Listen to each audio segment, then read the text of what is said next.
Today's devotional is Acts 12, verses 6 through 11. Verse 8. The angel said to him, "Fasten your belt and put on your sandals." Put on your belt and shoes. God makes a way.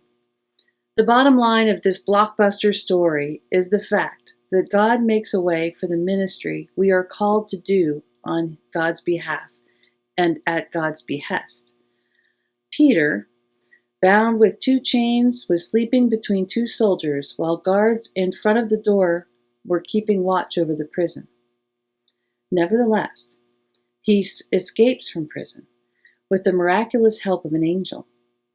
Even Peter thinks such a reprieve unbelievable, only a vision perhaps, until he finds himself, shoes on, belt on, cloak on, solidly outside the prison gates. God makes a way, even when all the facts point to the end, the impossibility of escape, the inevitability of failure. Angels in countless guises appear and tell us to get up, get dressed, put our clothes on, and get ready to be freed.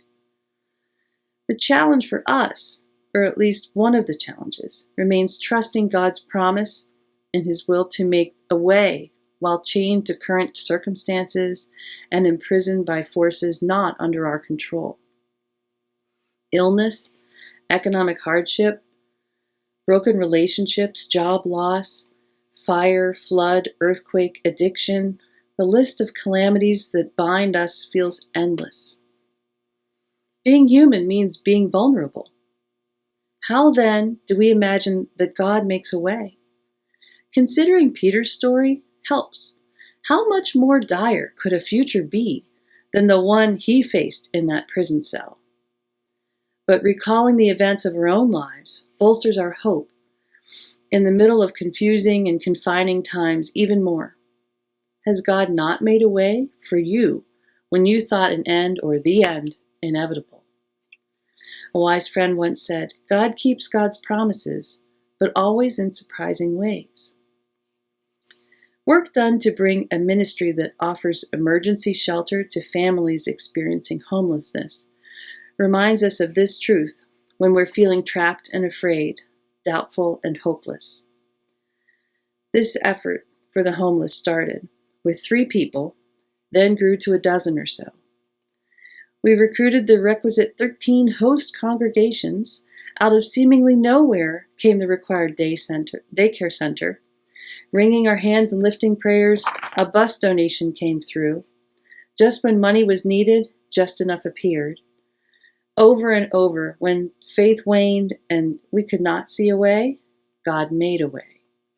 Now 32 congregations host families in this program. When one space for the daycare center fell through, another space became available.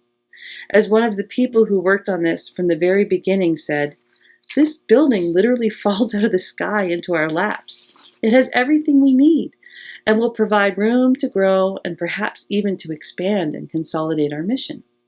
I should have trusted in the Lord. I can't count the number of times with this ministry that something like this has happened." They found God makes a way. So put on your belt and your shoes, grab your cloak, and let's go. Some questions for reflection. When has God made a way when you thought there was no way? What ministry are you engaged in right now? What are the challenges or impediments for that ministry?